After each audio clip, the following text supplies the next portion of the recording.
एक लाइन है बाबा, कौन से 54, विषम मध्यस्थ में, मध्यस्थ व्यापक में समाधानित संतुष्ट एवं आप्लावित है। क्या बात? तो यहाँ मध्यस्थ व्यापक में जो आप कह रहे हैं वो बेसिकली मध्यांश की बात हो रही है। वही आत्मा इसमें अस्तित्व में, आत्मा में सह अस्तित्व अनुभव होने की बात। मध्यान्ह आत्मा कोई भी मध्यांश अनुभव होना तृप्ति बिंदु है, समाधानित कह रहे हैं। ठीक बात। हाँ, वो जो है ना भ्रमितात्मा की कथा है। भ्रमितात्मा में जागृत स्वप्न सुषुप्ति की चर्चा होती है ना। जागृति का मतलब है संवेदनाओं को पहचानना। भ्रमित ठीक है, इतनी ही बात। और सुषुप्ति में? सुषुप्ति में इसको भूलना या नहीं? हाँ, इसको भूले रहना सुषुप्ति लिखा है। संवेदनाओं को न, संवेदनाओं को भूले रहना। और स्वप्न की स्थिति जो है, स्वप्न में इन दोनों के बीच में पहचान, कुछ पहचान, कुछ पहचान, कल्पनाएं साकार होते रहते हैं, तो उसको स्वप्न कहते हैं। एक अभिव्यंजना और व्यंजना दो शब्द यूज किया है आपने। अभिव्यंजना भौतिक है, जो संवेदनाओं में व्यंजना होती है। समाधान के लिए अभिव्यंजना होता है। अभ्युदय के लिए व्यंजित होना बराबर अभिव्यंजना। मैं पढ़ देता हूँ जो लिखा है। प्रकृति ब्रह्म में संपृक्त है। प्रकृति के अपेक्षाकृत विकास के आधार पर अधिक विकसित की अभिव्यंजना और कम विकसित की व्यंजना प्रसिद्ध है। क्या बात? अच्छा, ये कह रहे हैं आप अभ्युदय के अर्थ में। वो बिल्कुल फिट काम है। ठीक बात। तो इसमें आगे ये भी लिखा है, अभिव्यंजना में गुणात्मक विकास का संकेत, व्यंजना में उपयोगिता का संकेत। क्या बात? तो व्यंजना की भी यूजफुलनेस है उसमें। ठीक, संवेदनाओं में व्यंजना। इसमें एक वाक्य लिखा है बाबा, सृष्टि की सम विषमात्मक क्रिया में आवेश का अभाव नहीं है। सृष्टि में सम विषमात्मक क्रिया कहाँ से आ गई? मतलब मानव के अलावा? मानव के द्वारा पैदा करता है ना भाई, मानव है तो पैदा करता तो है। मानव की ही बात हो रही है। हाँ, और किसका बात करेंगे?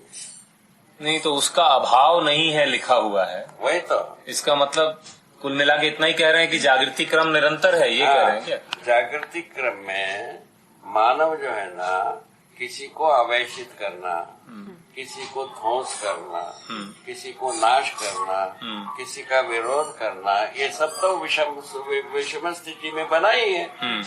ठीक है ना। समस्थिति की अपेक्षा बना ही रहता है। ठीक है, वो आगे जुड़ता है। मैं अभी देख रहा था, ये अगले उससे नहीं जुड़ता था, 2-3 पैराग्राफ आगे से जुड़ता है कि सम विषम आवेश को मध्यस्थ। एक जगह लिखा है 64 पर, समाधान पूर्वक या समाधान गामी तर्क ही सतर्कता है। क्या बात? ठीक है, समाधान गामी विधि से बोध कराते हैं, इसका नाम है सतर्कता। समाधान गामी विधि से बोध कराते हैं, इसका मतलब है सतर्कता।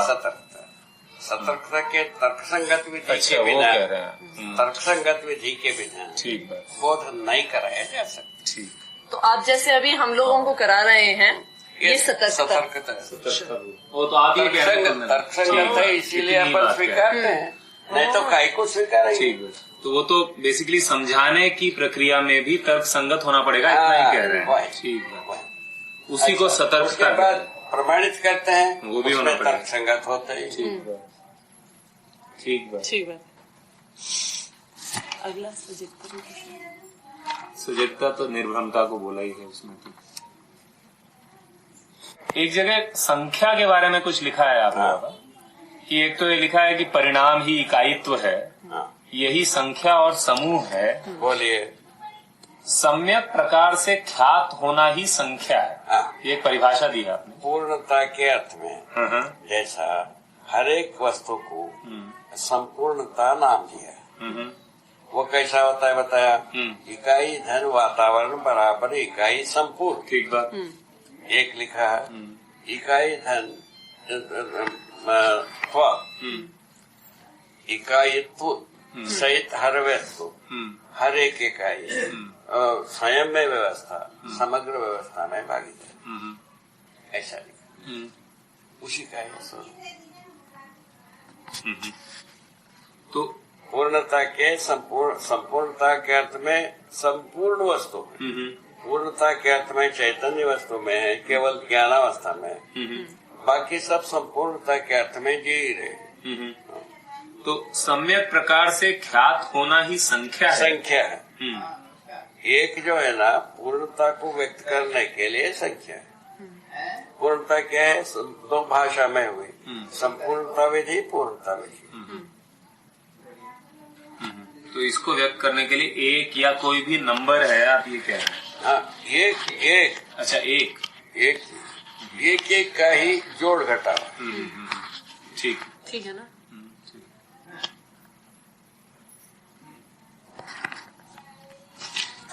यदि अच्छा ढंग से एस्टैब्लिश करने से पीछे की जितने भी विघटनात्मक विधि से भ्रम पैदा किए हैं उसका निराकरण हो जाता है।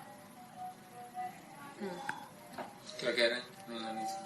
इस संख्या को सार्थक रूप में परिभाषित करने का यही पर्पस है कि जो विघटन विधि से एक से छोटा और एक और कितने कितने पीसेस हो सकते हैं, उससे खत्म करने का एक तरीका यही है कि संख्या को विघटन विधि से ना। ठीक बात। ये बात को अच्छी। ठीक बात। उसी अर्थ में तो लिखा ही। ठीक बात। इतिहास से जुड़ता है। ठीक बात। एक बचता है बाबा, आपने बेसिकली चैतन्य के बारे में लिखा है कि अज्ञान ज्ञाता की अक्षमता का द्योतक है, न कि ज्ञान का अभाव। ठीक है, यह जागृतिपूर्ण क्षमता से ही प्रमाणित होता है। ठीक है, वस्तु स्थिति एवं वस्तुगत सत्य का दर्शन, स्थिति सत्य में अनुभव उदय ही जागृति। नहीं, मैं गलत पड़ गया, एक सेकंड बाबा, वो तो हो गया, आगे वाला है। प्रत्येक चैतन्य इकाई में किसी न किसी अंश में उदय दर्शन क्षमता द्रष्टव्य है। ठीक है, प्रत्येक चैतन्य इकाई अपनी लंबाई, चौड़ाई और ऊंचाई से अधिक क्षेत्र में क्रियाशील है। ठीक है, यह उदय का मूल कारण है।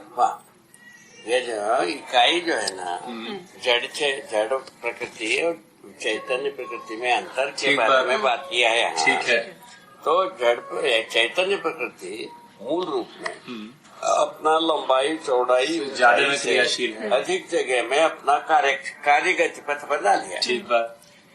इस आधार पर आशा के जीने की आशा क्या था। ठीक है, ठीक है, ये अपन पहले का ठीक है, ठीक है, उसके आधार पर बना लेते हैं। जीवन में अपने लंबाई, चौड़ाई, ऊंचाई से अधिक जगह में होने की होना प्रमाणित हो चुकी। ठीक है, वो व्यक्त होने की बात आई मानव परंपरा में, वो ज्ञान पूर्वक व्यक्त होता। इतनी बात। ज्ञान जो है ना, जब अनादिकाल से अनादिकाल तक प्रमाणित होता ही रहता है। नहीं, ये मैं नहीं समझा। मैं ये पूछना चाह रहा हूँ। ठीक है, आप जो बोल रहे होंगे, आपने इसमें लिखा है कि चैतन्य इकाई अपनी लंबाई, चौड़ाई और ऊंचाई से अधिक क्षेत्र में क्रियाशील है। ठीक है, होना प्रमाणित हो गए ना। ठीक है, जीव अवस्था में रहना प्रमाणित होना शेष है। ठीक है, वही जागृति का सूत्र है। अच्छा, रहना शेष है, होना तो हो ये कह रहे गया, हैं अपने आप में हो चुका है। ठीक है, वो रहना प्रमाणित होना। अच्छा, ठीक, प्रमाणित होने की जगह में आ गए। हाँ, तो वो ठीक। मैं ये सोच रहा था, इसमें जो लिखा है यह उदय का मूल कारण है, वही ये ज्ञानोदय होने का। हाँ, ठीक, ज्ञानोदय होने का। हाँ, वो ठीक। लेकिन वो लंबाई, चौड़ाई से ज्यादा होने से ऐसा यहाँ पे कारण लगता है, वो नहीं कह रहे हैं। आप कह रहे हैं ज्ञानावस्था में उसको प्रमाणित होने के लिए ये आधार है। हाँ, वो ठीक।